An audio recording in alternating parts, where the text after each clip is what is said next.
पंचदशी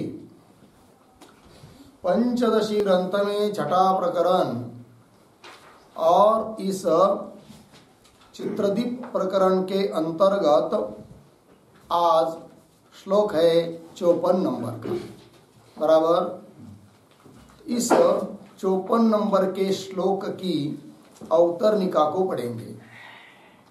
तो क्या करें? ननु प्रारब्ध कर्मण निमित्त मात्रत्वात् तत्सद्भाव मात्रेण उपादाने विनष्टे अपि कथम कार्यानुवृत्ति इति आशंक्य फिर आगे कह रहे हैं। ठीक है, तो देखिए बात ये चल रही है। तो कल पीछे अंतिम में ऊपर वाले श्लोक में बताया था कि कारण निवृत्त होने के बाद कार्य की निवृत्ति होती है।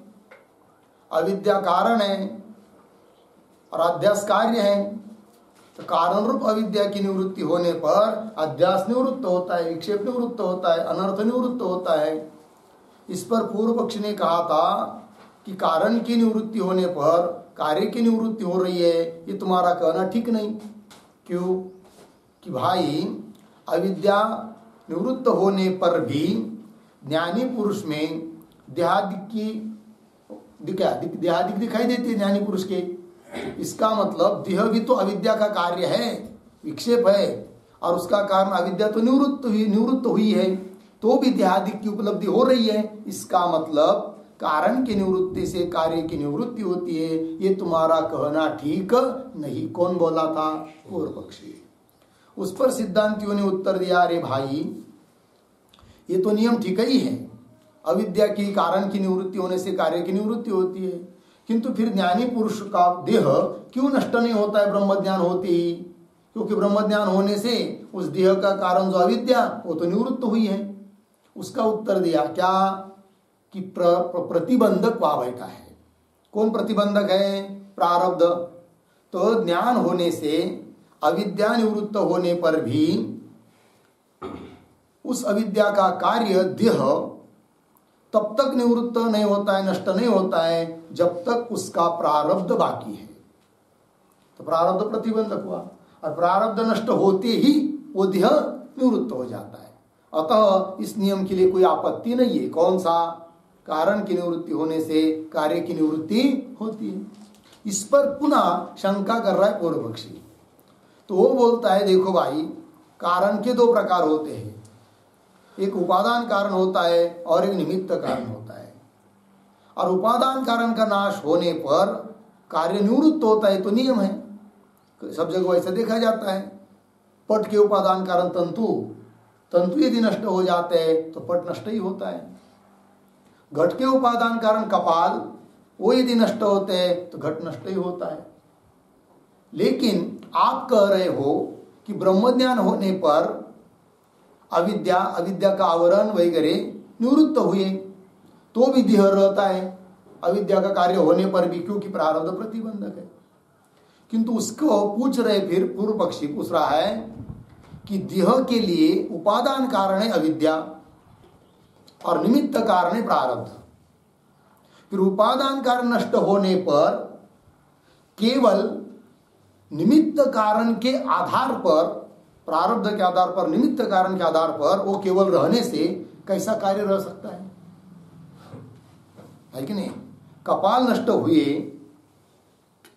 तो भले कुलाल जिंदा है तो भी घट रहेगा क्या? नहीं रहेगा, क्योंकि उसका उपादान कारण कपाल नष्ट हुए तो घट नष्ट ही होगा। यहां पर आप कैसे कर रहे हो कि निमित्त मात्र जो प्रारब्ध उसके सद्भाव मात्र से देह रहता है करके? ये शंका है उसकी। समझ में आया? पंक्ति देखिए, ननु प्रारब्ध कर्मण निमित्त मात्रत्वात्। प्रारब्ध कर्म क्या है? निमित्त है, मतलब देह उत्पन्न होने के लिए निमित्त कारण है कौन? प्रारब्ध। और उपादान कारण है कौन? अविद्या। तो प्रारब्ध कर्मण निमित्त मात्रत्वात् तत्सद्भाव मात्रेण, तत्सद्भाव, तत् प्रारब्ध, सद्भाव विद्यमानता, उस प्रारब्ध के रहने मात्र से ही केवल उपादानी विनष्टि भी। उपादान कौन? अविद्या, वो नष्ट होने पर भी कथम कार्यानुवृत्ति, कैसा कार्य रहेगा? क्योंकि उपादान तो मूल होता है, वो तो नष्ट हुआ, केवल निमित्त मात्र रहने से कैसा कार्य रह पाएगा, ये शंका है उसकी। कथम कार्यानुवृत्ति, कार्य की अनुवृत्ति मतलब कार्य की अनुवृत्ति मतलब कार्य वैसे ही रह रहा है, प्रतीत हो रहा है, भले उसके बारे में बात हुआ हो, लेकिन मिथ्यात्व निश्चय हुआ हो, किंतु दिखता है ना। तो अनुवृत्ति ही इति आशंक्य, ऐसी शंका की तो उत्तर दे रहे शास्त्रांतर सिद्ध दृष्टान्तेन तद अनुवृत्तिम संभावयति। अब सिद्धांत क्या कर रहे हैं कि शास्त्रांतर, अन्य शास्त्र, शास्त्रांतर मतलब वेदांत शास्त्र को छोड़कर अन्य शास्त्र, उदाहरण न्याय शास्त्र, उनके मत को लेकर अब उत्तर दे रहे। शास्त्रांतर सिद्ध, अन्य शास्त्रों में सिद्ध जो दृष्टांत है, उस दृष्टांत के माध्यम से तत् अनुवृत्तिम संभावयति, तत् कार्य, द्यादि कार्य, उसकी अनुवृत्ति, अनुवृत्ति मतलब ज्ञान होने पर भी रहना, इस अनुवृत्ति को संभावयति मतलब अनुवृत्ति हो सकती है, इस बात को कह रहे हैं, अन्य शास्त्र का दृष्टांत लेकर समझा रहे हैं। तो श्लोक को पढ़ते हैं। उपादाने विनष्टेपि क्षणं कार्यं प्रतीक्षते विद्याहुस्तार्किकास्तद्वदस्माकं किं न संभवेत्। उपादाने विनष्टेपि क्षणं कार्यं प्रतीक्षते विद्याहुस्तार्किकास्तद्वदस्माकं किं न संभवेत्। उपादाने विनष्टे अपि क्षणं कार्यं प्रतीक्षते इति आहुः तार्किकाः तद्वत् अस्माकं किं न संभवेत्। अन्वय सरल, पहली पंक्ति सरल है। उपादाने विनष्टे अपि क्षणं कार्यं प्रतीक्षते इति, नीचे की पंक्ति में इति तार्किकाः आहुः तद्वत् अस्माकं किं न संभवेत्। ठीक है, अर्थ देखिए भाई, कह रहे तार्किक अर्थात नैयायिक, उनका एक सिद्धांत है क्या जी, कि कार्य उपादान कारण नष्ट होने पर भी एक क्षण के लिए कार्य रहता है, ये उनका सिद्धांत है। क्या उपादान कारण नष्ट होने पर कार्य का नाश होता है ना, किंतु एक क्षण भर कार्य रहता है, उसके बाद उसका नाश होता है, ऐसा वो लोग मानते हैं। उपादाने विनष्टे अपि, उपादान नष्ट होने पर भी क्षणम, क्षण भर, कार्यम प्रतीक्षते, प्रतीक्षा करता है नाश की, रुकता है तब तक।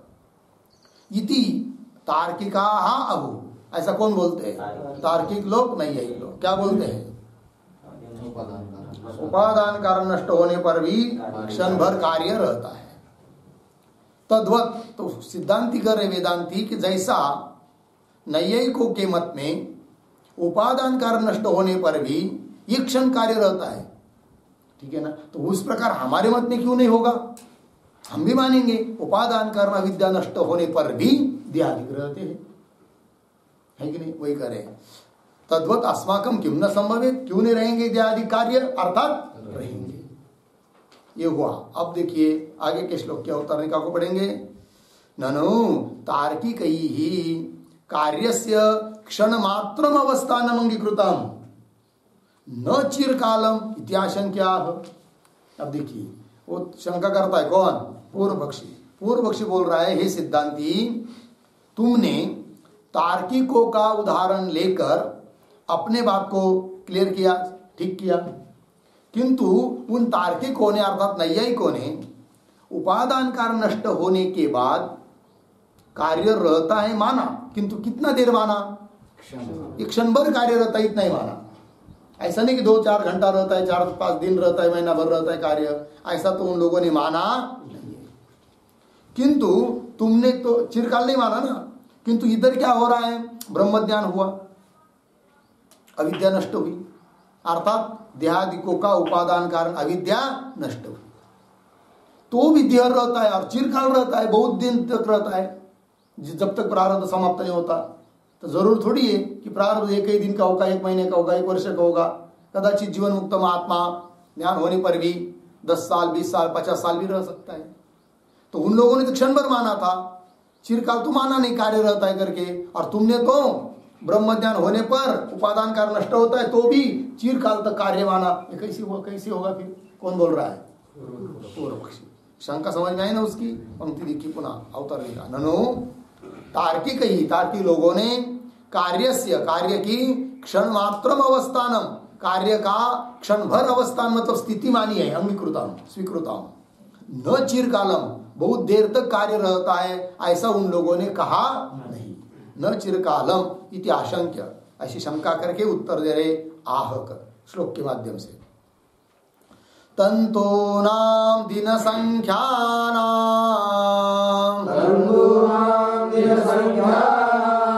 तैस्तादृक्षण ईरितः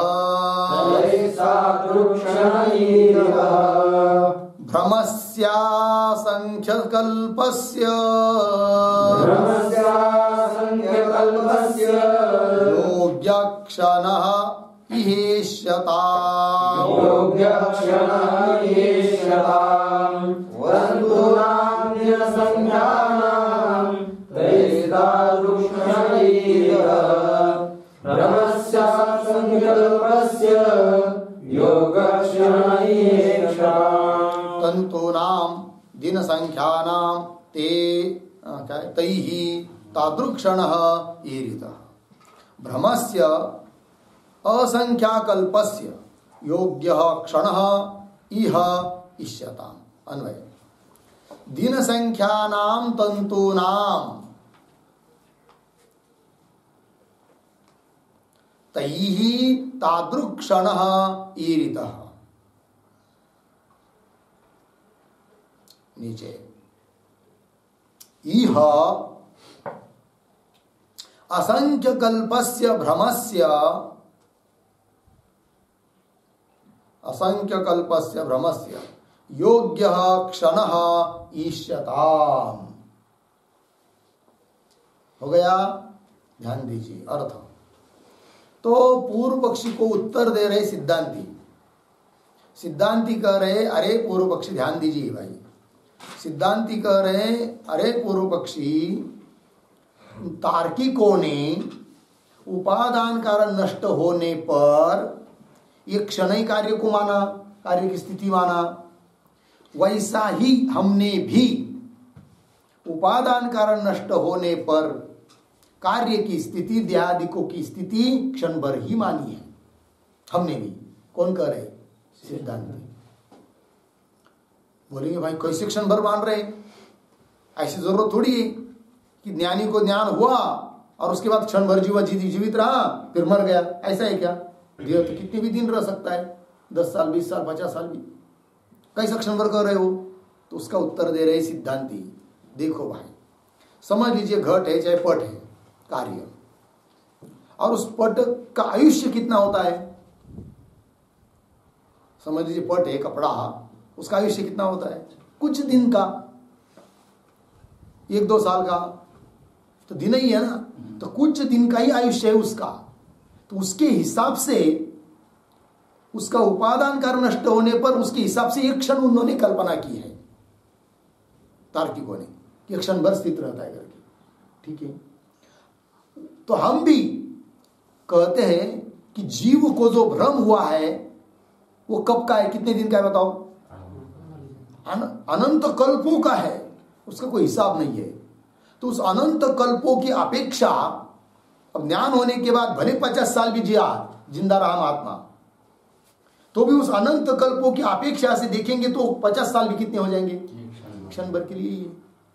इसलिए तार्किकों ने जैसे क्षण भर स्थिति मानी है ऐसे हमने भी वैसे ही मानी है। तुम ही विचार करो कि अनंत कल्प से चला आ रहा जो भ्रम, उसके अपेक्षा से उर्वरित आयुष्य तो क्षण के जैसे ही है। तो क्या उनका और हमारा फर्क हुआ? कुछ नहीं। बात समझ में आई? पंक्ति देखिए, श्लोक दिन संख्या नाम तंतु नाम मिला। दिन संख्या, दिन मतलब कुछ संख्यात्मक दिन तक ही उसके आयु मर्यादा है पटादिकों की। दिन संख्या नाम तंतु नाम तई तार्किक ही तादृक क्षण ईरित, उस प्रकार के क्षण की उन्होंने कल्पना की है। और इधर असंख्य कल्पस्य भ्रम, यह मतलब सिद्धांत में असंख्य कल्पस्य भ्रम से, असंख्य कल्पों से चला आ रहा है भ्रम, उसके हिसाब से देखेंगे तो योग्य क्षण इष्टता, योग्य क्षण तुम समझ लो ये योग्य क्षण ही है, वो क्षण भर ही है वो उसके हिसाब से, इसलिए उनमें और हमारे कोई बदल नहीं है। हो गया, चलिए टीका। तंतु नाम इति मिला। संसारस्य अनादिकालम आरभ्य अनुवृत्तत्वात् तत्संस्कार वशेन कुलाल चक्र भ्रमवत् चिरकालानुवृत्ति न विरुध्यते इति भाव। ठीक है जी, अर्थ देखिए भाई क्या करें। संसारस्य अनादिकालम आरभ्य अनुवृत्तत्वात्, संसार कब से आरंभ हुआ है? अनादिकाल से। अनादिकालम आरभ्य अनुवृत्त, अनुवृत्ति हो रही उसकी। फिर तत्संस्कार वशेन, उसके संस्कार को मन में रखकर हम भी बचे हुए, ज्ञान के बाद बचे हुए जो भी आयु है वो क्षण भर के लिए है, उस संस्कार के दृष्टि से हम बोल रहे हैं वही अनुवृत्तत्वात्, लगे ना। तत्संस्कार वशेन, तत्संस्कार तत् अनादिकल्प में जो संसार है अनुभव हुआ है उसका, उसके संस्कार, तत्संस्कार वशेन, उसके संस्कार के अनुसार कुलाल चक्र भ्रमवत् चिरकालानुवृत्ति न विरुध्यते, है कि नहीं। कुलाल चक्र भ्रमवत्, चिरकाल मतलब जैसे चिरकालानुवृत्ति, चिरकाल मतलब दीर्घ काल तक अनुवृत्ति किसकी? प्रारब्ध कर्म का नाश होने पर भी देहादिक की प्रतीति रूप अनुवृत्ति दीर्घ काल तक भी विरोध को प्राप्त होती नहीं है, अर्थात प्रतीति हो रही है तो ठीक ही है, ये कहना है। संस्कार वशेन कुलाल चक्र भ्रमवत्, ये दृष्टांत है। ये दृष्टांत कैसा, तो इसको समझ लीजिए। कुलाल मतलब कुम्हार, जो मटके को और ये सब मिट्टी के पात्रों को बनाता है, पता है ना। कुलाल ने घट बनाते हुए कभी आपने देखा है? दिखा है ना। आजकल वो सिस्टम पता नहीं है कि नहीं, है कि नहीं। पुराने जमाने में गांव-गांव में होते थे, और शाला छुट्टी हो गई तो जाते समय रास्ते के किनारे कुलाल यदि वो मटके को बनाते रहता है तो वहां पर सब लोग लड़के क्या खड़े होकर देखते रहते, उसकी मजा क्या होता है वो। और अभी नहीं दिखाई दिया और किसी ने नहीं देखा हो तो यूट्यूब पर देख सकते हैं। तो एक चाक होता है और एक डंडा होता है, और दंड से क्या करता है वो ऐसे चाक को जोर जोर से पहले घुमा देता है, तो बहुत देर तक घूमता रहता है कि नहीं। तो फिर एक मिट्टी का गोला लेकर उसके ऊपर रखता है और हाथ डालकर तुरंत घट बन जाता है। तो एक बार घुमा दिया तो उसमें 8-10 घट तैयार हो जाते हैं। फिर पुनः वेग कम हुआ तो पुनः वो डंडा लेकर पुनः घुमाता है। तो कहने का तात्पर्य जैसे वो कुलाल डंडे से चक्र को घुमाता है और बहुत वेग आ गया तो डंडा को निकल लेता है उस चक्के से, फिर अपना दूसरा कार्य करता है, मिट्टी को लेकर वो घट बनाना। तो डंडा तो हटा दिया तो भी बहुत देर तक वो चक्र घूमता रहता है कि नहीं। उसको घुमाने वाला जो था डंडा आदि वो तो निकाल लिया, किंतु बहुत देर तक घूमता रहता है। क्यों? वो वेग के संस्कार उसमें है कि नहीं। तो उस प्रकार ये दृष्टांत हुआ।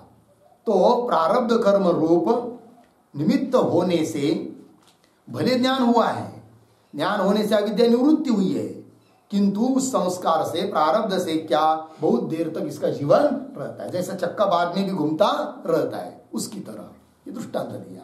पंक्ति देखिए, संसारस्य अनादिकालम आरभ्य अनुवृत्तत्वात्, लगा है कि नहीं।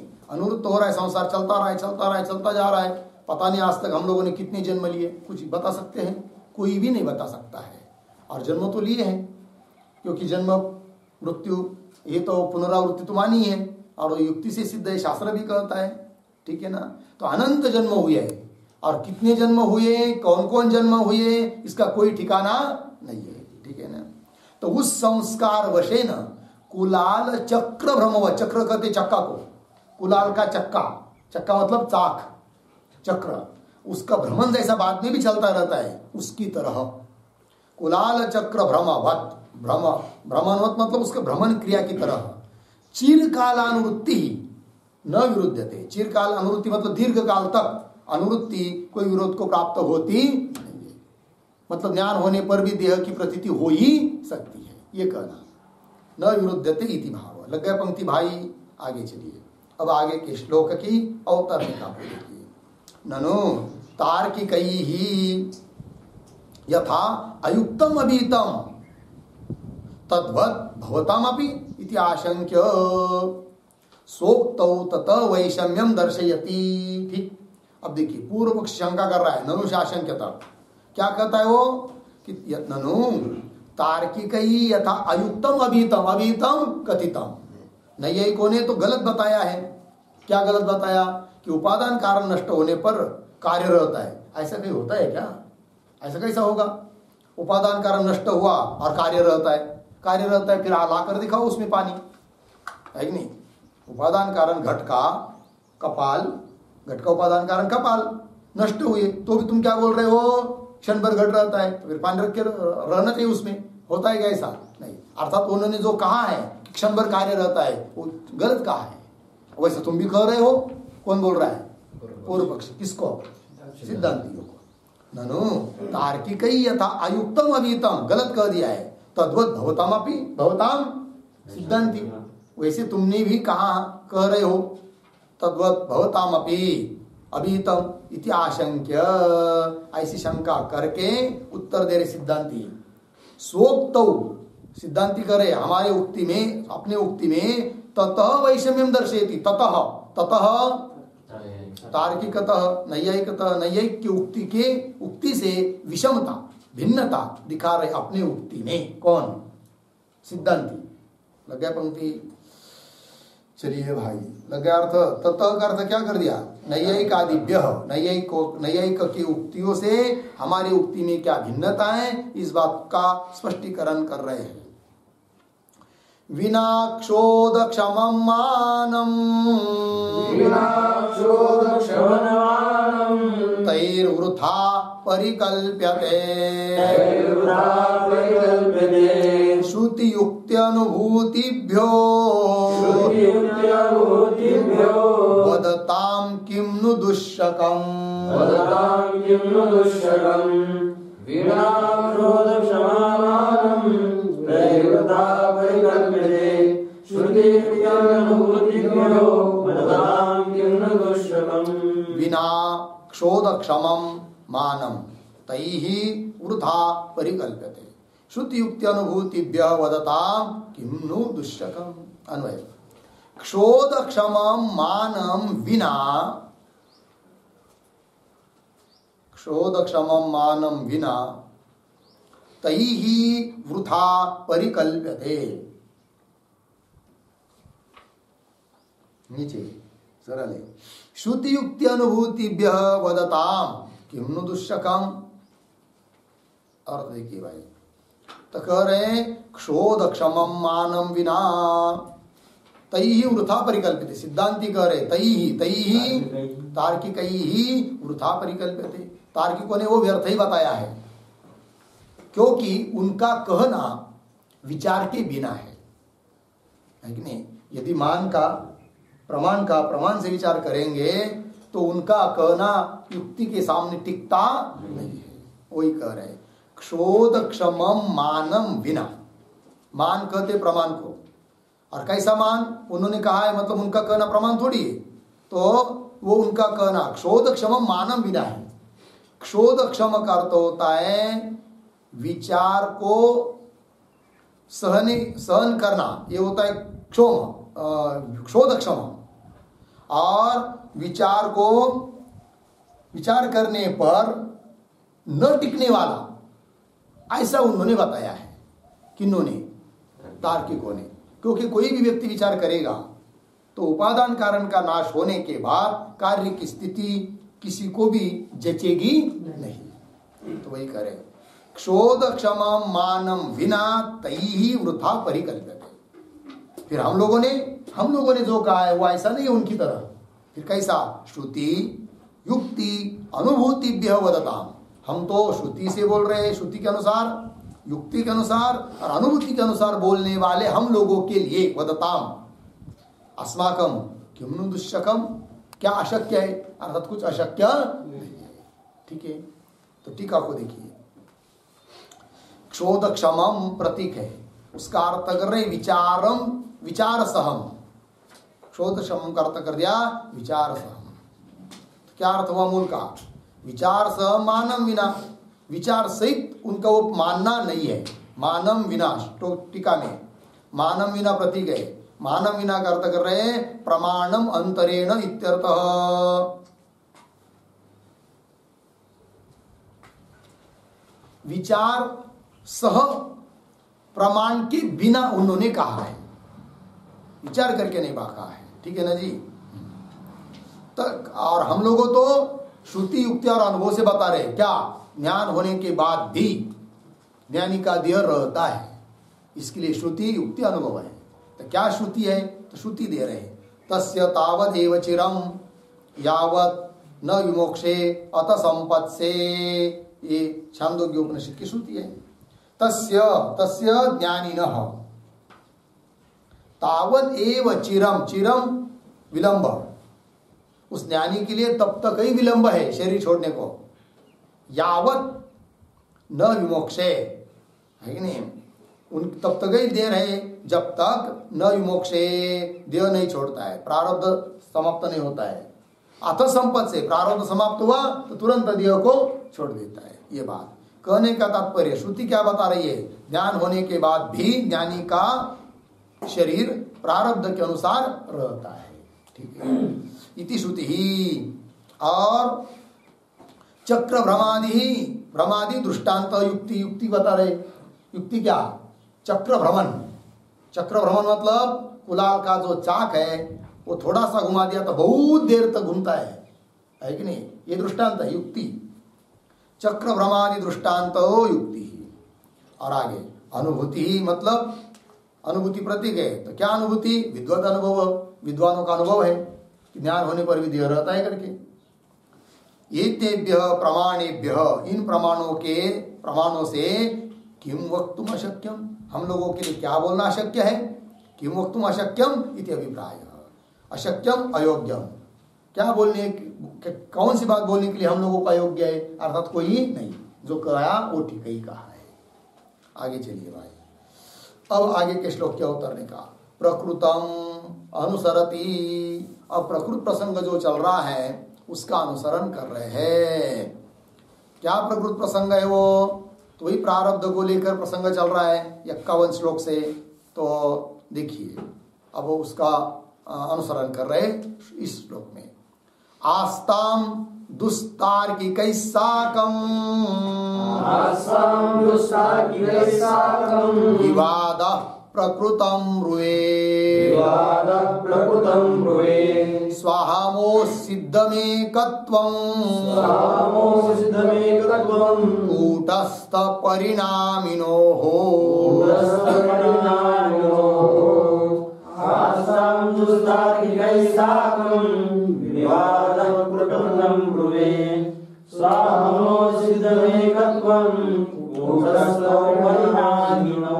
आस्ताम दुस्तार्किकैः साकं विवादः प्रकृतं ब्रुवे स्वाहामोह सिद्धम एकत्वं कूटस्थ परिणामिनोः। वह अन्वय देखिए। दुस्तार्किकैः साकं विवादः आस्ताम प्रकृतं ब्रुवे, वह नीचे आइए। कूटस्थ परिणामिनो हो स्वाहमोहो एकत्वम सिद्धम। ठीक है, अर्थ देखिए भाई। तो कह रहे दुस्तार्किक ही साकम विवाद आस्ताम। दुस्तार्किक अर्थात दुस्तर्क करने वाले, कुतर्क करने वाले, ऐसे जो तार्किकादिक है उनके साथ, साकम मतलब साथ, सह विवाद आस्ताम, विवाद रहने दो, उनके साथ हमको कोई विवाद करना नहीं है। प्रकृतम ब्रूवी, प्रकृतम मतलब प्रकृत प्रसंग जो चल रहा है ना, उसके बारे में हम अब बोल रहे हैं। क्या बात चल रही थी? तो बताया था कूटस्थ चैतन्य और जीव चैतन्य चिदाभास, वो दोनों भिन्न भिन्न है, किंतु भ्रम के कारण एक जैसे प्रतीत हो रहे हैं, ये बात चल रही थी। तो वही कह रहे आप प्रकृतम ब्रुवे कूटस्थ परिणामिनो हो। परिणामी का शब्द का अर्थ लेना है कौन? चिदाभास। कूटस्थ हुआ और एक, और परिणामी मतलब चिदाभास। तो कूटस्थ परिणामिनो हो, कौन वो? स्वाहम हो, स्व और अहम। स्व मतलब स्वयं, स्वयं शब्द का अर्थ कूटस्थ, और अहम शब्द का अर्थ चिदाभास, जो कि परिणामी है। तो कूटस्थ परिणामिनो हो स्वाहामो मोहो एकत्वम सिद्धम। एकत्व सिद्ध हुआ। एकत्व मतलब भ्रांति सिद्ध एकत्व, मतलब भ्रम के कारण लोग एक समझते हैं, ये बात सिद्ध हुई। और भ्रम निवृत्त होने पर विवेकी पुरुष अलग अलग समझता है, किंतु भ्रम के कारण दोनों एक है, ये समझता है, ये बात चल रही थी, तो सिद्ध हुआ। टीका देखिए, स्वयं अहम शब्दार्थयो हो, स्वयं और अहम इन दो शब्दों के अर्थ जो कूटस्थ और परिणामिनो हो। कूटस्थ और परिणामी, कूटस्थ मतलब निर्विकार साक्षी, और परिणामी मतलब विकारी ऐसा जो चिदाभास, इन दोनों का एकत्वम भ्रांत्या सिद्धम। भ्रम के कारण दोनों को एक समझते, ये बात सिद्ध हो गई। हो गया। आगे चलिए, अब आगे के श्लोक की अवतरणिका को देखिए। ननु कूटस्थ जीवयो हो एकत्वम भ्रांति सिद्धम चेत इदम भ्रांतम इति के अपि कुतः न जानन्ति इति आशंक्य। या तक पूर्व पक्षी ननु से लेकर आशंक्य तक क्या पढ़िए। ननु कूटस्थ जीवयो हो, कूटस्थ और जीव, जीव मतलब चिदाभास, कूटस्थ जीवयो हो एकत्वम भ्रांति सिद्धम। भ्रम के कारण है वो, भ्रम के कारण, ज्ञान न होने के कारण दोनों को लोग क्या समझते हैं? एक समझते हैं। तो कूटस्थ जीवयो एकत्वम भ्रांति सिद्धम चेत, यदि भ्रम से सिद्ध है तो चेत इदम भ्रांतम, भ्रांत शब्द का अर्थ है भ्रांति, यह भ्रांति है, यह भ्रम है, इति इस प्रकार से के अपि जनाः, कोई भी लोग कुतः न जानन्ति, क्यों नहीं जानते हैं? कि किस बात को? कि दोनों भिन्न भिन्न होने पर भी दोनों एक लग रहे हमको, वो भ्रम के कारण लग रहे हैं, ऐसा कोई भी मनुष्य क्यों नहीं समझ पा रहा है? ये शंका। कुतः न जानन्ति इत्याशंक्य, ऐसी शंका करके उत्तर दे रहे श्रुति तात्पर्य पर्यलोचन शून्यत्वात् इत्याह। ये उत्तर दिया भाई। इसलिए लोग नहीं जानते कि श्रुति का जो तात्पर्य रूप विचार, उससे लोक रहित है, अर्थात श्रुति के तात्पर्य को समझ नहीं पाते हैं, इसलिए नहीं समझ रहे हैं, इसलिए वो भ्रम में पड़े हुए हैं, अर्थात दोनों को एक समझते हैं, कूटस्थ और चिदाभास को। देखिए, श्रुति तात्पर्य पर्यालोचन, पर्यालोचन मतलब विचार है कि नहीं? श्रुति के तात्पर्य का विचार से वो लोग शून्य होने के कारण समझते नहीं है क्या? कि चिदाभास और कूटस्थ दोनों भिन्न होते हुए भी एक है, ये हमको भ्रम हुआ है, ऐसे वो लोग समझते नहीं है। लग गया पंक्ति? चलिए श्लोक को देखिए। भ्राम्यन्ते पंडितम मन्यास, भ्राम्यन्ते पंडितम मन्यास, सर्वे लौकिकतैर्थिकाः, सर्वे लौकिकतैर्थिकाः, अनादृत्य श्रुतिं मौर्ख्यात्, अनावृत्य श्रुतिं मौर्ख्यात्, केवलां युक्तिमाश्रिताः, केवलां युक्तिमाश्रिताः।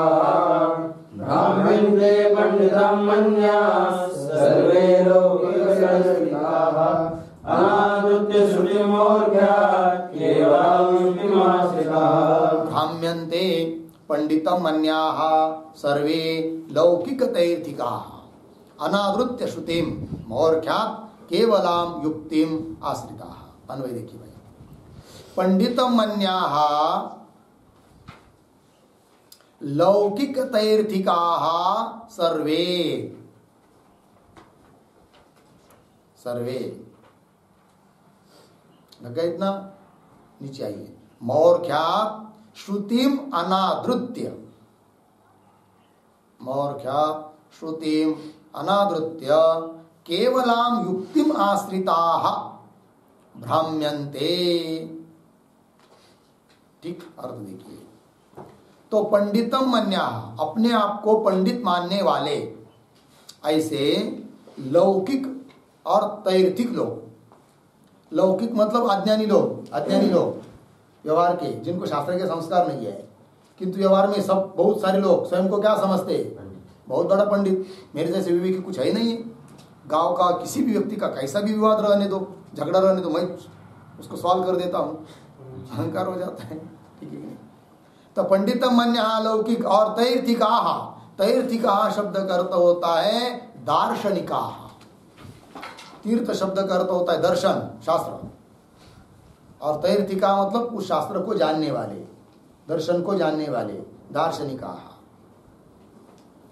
और पंडितम मन्या उनका विशेषण, तो पंडितम मन्या लौकिक तैर्थिकाः सर्वे, सभी लोग क्या, मौर्ख्यात् अपनी मूर्खता के कारण, श्रुतिम अनादृत्य, श्रुति का आदर नहीं करते, श्रुति का क्या करते फिर, अनादर, और अनादर करके केवलम युक्ति में आश्रित, केवल युक्ति के बल पर, युक्ति का आश्रय करके भ्राम्यन्ते, भ्रम को ही प्राप्त होते फिर, है कि नहीं, ये बात कह दी। केवलम युक्ति आश्रिताः, युक्ति मतलब पुरुष कल्पना, है नहीं, युक्ति मतलब शास्त्रोक्ति नहीं है, शास्त्र के द्वारा बताई हुई युक्ति नहीं। क्या करते वो, केवल अपने मन से कल्पना रूप युक्ति को लड़ाते रहते हैं, और उससे वो क्या होते हैं, और भ्रम को ही प्राप्त होते हैं। आश्रितः भ्राम्यन्ते, हो गया ना। आगे चलिए, आगे के श्लोक किया उतरने का, ननु श्रुत्यर्थ प्रवक्तारः अपि केचित् इत्थं कुतः न जानन्ति इति आशंक्य। उत्तर दे रहे, तेषां साकल्येन श्रुत्यर्थ पर्यलोचना भावात् इति आह। शंका को पहले समझिए, ननु से लेकर आशंक्य तक शंका। पूर्व पक्षी बोल रहा है श्रुत्यर्थ प्रवक्तारः अपि, ठीक है, तो पूर्व पक्षी बोल रहा है तुमने अभी अभी ऊपर जो कहा कि नहीं, कि जो पंडित स्वयं को मानने वाले हैं, ऐसे जो लौकिक और तार्किक तैर्थिक दार्शनिक लोग हैं, वो श्रुति का अनादर करते हैं, इसलिए वो भ्रम में है, छोड़ दो उनकी बात। किंतु बहुत सारे लोग ऐसे भी हमने देखे हैं कि जो श्रुति का व्याख्यान करते हैं, भाष्य लिखते उसके ऊपर, ऐसे बहुत सारे लोग हैं।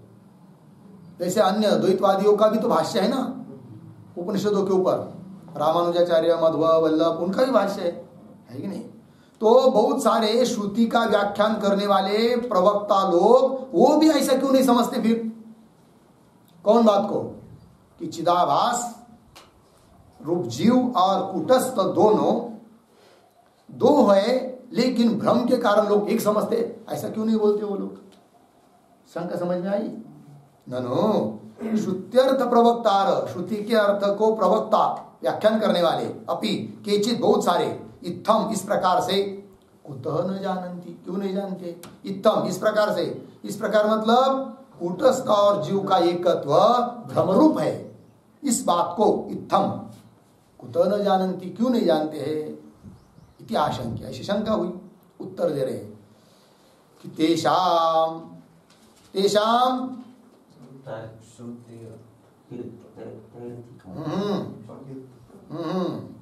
तेषाम श्रुत्यर्थ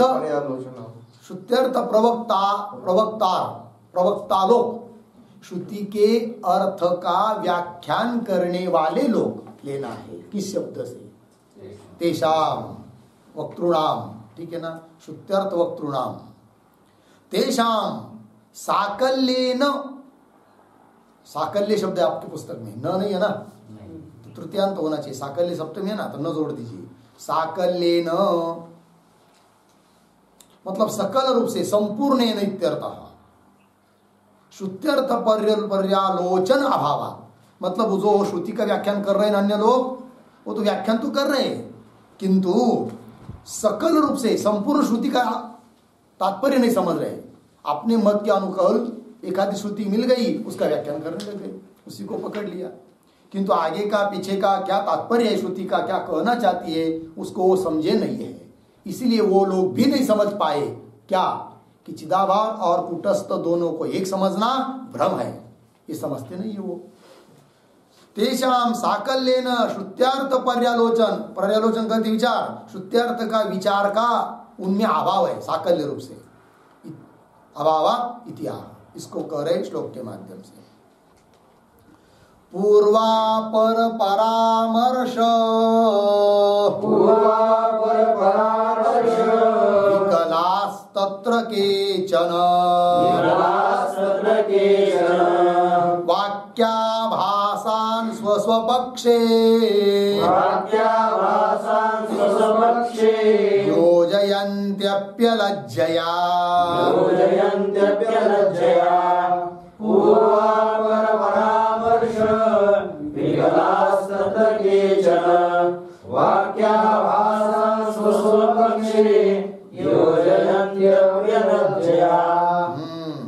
पूर्वापर परामर्श विकलाः तत्र केचन वाक्याभासान् स्वस्वपक्षे योजयन्ति अपि अलज्जया। अन्वय देखिए, तत्र पूर्वापर परामर्श विकलाः केचन, नीचे आइए, स्व स्वपक्षे वाक्याभासान्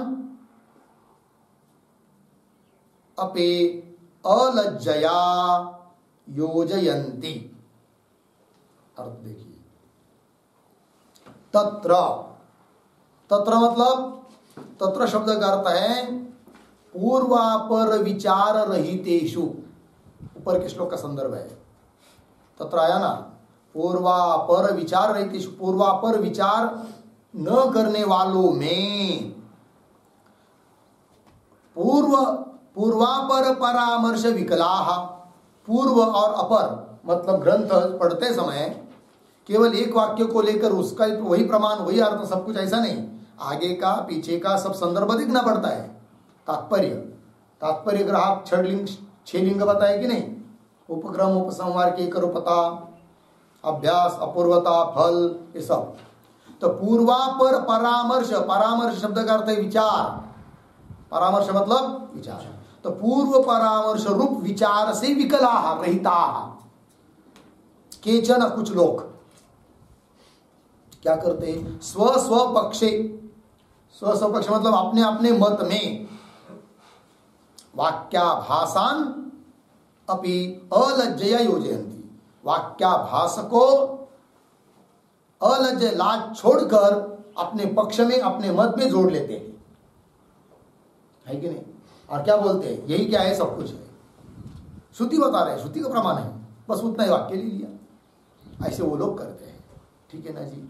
वो वाक्य नहीं रहता है, वाक्याभास, क्योंकि उस वाक्य के अर्थ में ही श्रुति का तात्पर्य नहीं होता है। यदि उस वाक्य के अर्थ में ही तात्पर्य रहता तो वो वाक्य है, किंतु शाखा चंद्र न्याय आदि को लेकर श्रुति अन्य अर्थों को बताना चाहती है धीरे धीरे, तो पीछे वाले तो वाक्य होते वो सब क्या होते, फिर वाक्याभास, उस वाक्याभास को लेकर ही अपना मत सिद्ध करना चाहते हैं सब लोग, इसलिए वो भ्रांत है। हो गया ना। टीका को देखिए, टीका है क्या, नहीं है ना, लग गया भाई। अब चलिए आगे, हो गया।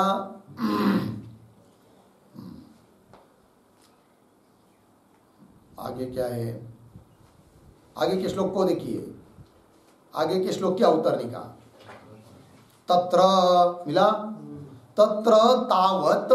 अब ये तो यहां पर इतना ही कह के छोड़ दिया कि बहुत सारे लोग, कौन लोग, जो स्वयं को पंडित मानने वाले हैं, श्रुति का आदर पूरा नहीं करते हैं और पूर्वापर परामर्श से रहित है, और किसी वाक्य को लेकर अपने मत की सिद्धि करना चाहते हैं, ऐसे जो लोग हैं लेकिन वो नहीं समझ पाते हैं चिदाभास और कूटस्थ दोनों का एकत्व का ज्ञान जो हम लोगों का वो भ्रम रूप है, ये समझ नहीं पाते हैं। ऐसे कौन लोग हैं वो, कौन कौन है वो, क्या कि वाक्याभास को लेकर व्याख्यान करते जा रहे हैं, तो एक एक को अब बता रहे हैं आगे, है कि नहीं। तो पहले आगे के श्लोक की अवतरणिका को देखिए। तत्र तावत् प्रत्यक्षैक प्रमाण अभ्युपगमेन अतिस्थूलत्वात् लोकायतादि पक्षम प्रथमतः अनुभाषते। ठीक है जी। तत्र उन लोगों में से पहले तावत् प्रथम प्रत्यक्षैक प्रमाण अभ्युपगमेन, लोकायत, लोकायत का अर्थ होता है कौन, चारवाक, नास्तिक चारवाक। तो चारवाक जो है ना वो केवल एक ही प्रमाण मानते हैं, कौन सा, प्रत्यक्ष। वही करे तावत् प्रत्यक्षैक प्रमाण अभ्युपगमेन, केवल एकमात्र प्रत्यक्ष प्रमाण का स्वीकार करने से अति स्थूलत्वात्, अति स्थूल बुद्धि वाले वो लोग, कौन, चारवाक। अति स्थूलत्वात् लोकायतादि पक्षम प्रथमतः अनुभाषते, लोकायत अर्थात चार वाकों का पक्ष सबसे पहले उसका अनुवाद कर रहे ग्रंथकार। तो देखिए श्लोक के माध्यम से, कूटस्थादि शरीरांत संघातस्यात्मतां जगुः लोकायतः पामराश्च प्रत्यक्षाभासमाश्रिताः कूटस्थादि शरीरांत संघातस्यात्मतां जगुः लोकायतः पामराश्च प्रत्यक्षाभासमाश्रिताः। कूटस्थादि शरीरांत संघातस्य आत्मतां जगुः लोकायताः पामराः च प्रत्यक्षाभासम आश्रिताः। मिला जी अन्वय, लोकायताः च पामराः कूटस्थादि शरीरांत संघातस्य आत्मतां जगुः प्रत्यक्षाभासम आश्रिताः।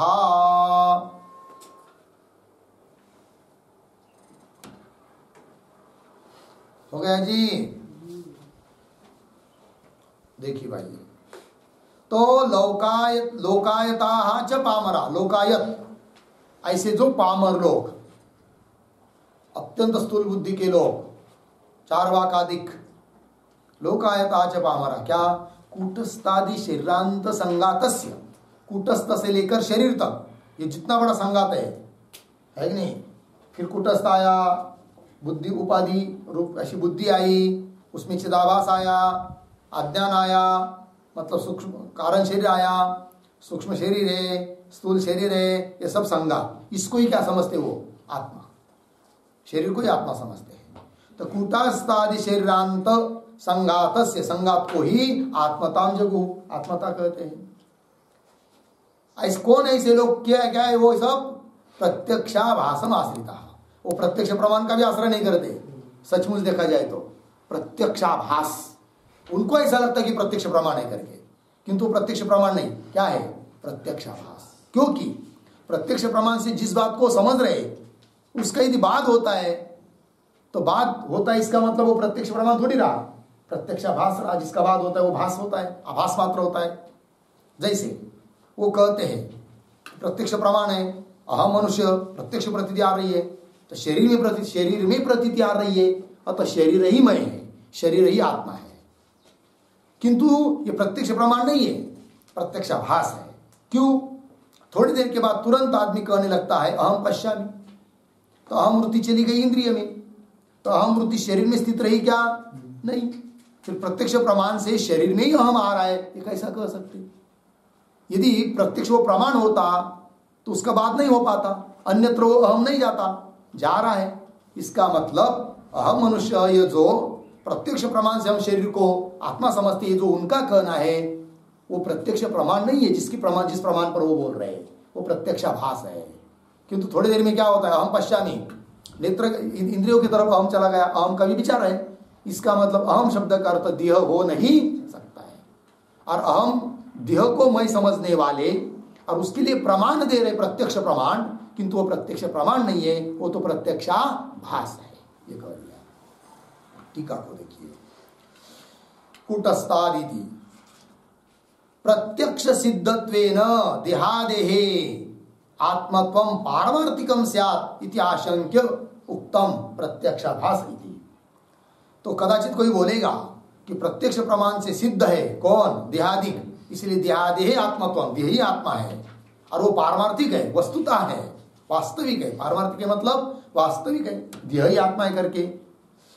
प्रत्यक्ष सिद्धत्वेन देहादे आत्मत्वं, देहादि में आत्मा बुद्धि पारमार्थिकम से आती, पारमार्थिक है। ऐसा कोई शंका करेगा, समझेगा, ऐसा कोई न समझे, इसलिए सिद्धांतियों ने श्लोक के अंतिम पाद में उत्तर दिया, अरे भाई जिस प्रमाण के बारे द्वारा वो बोल रहे वो प्रत्यक्ष प्रमाण नहीं है, अपितु प्रत्यक्षाभास है।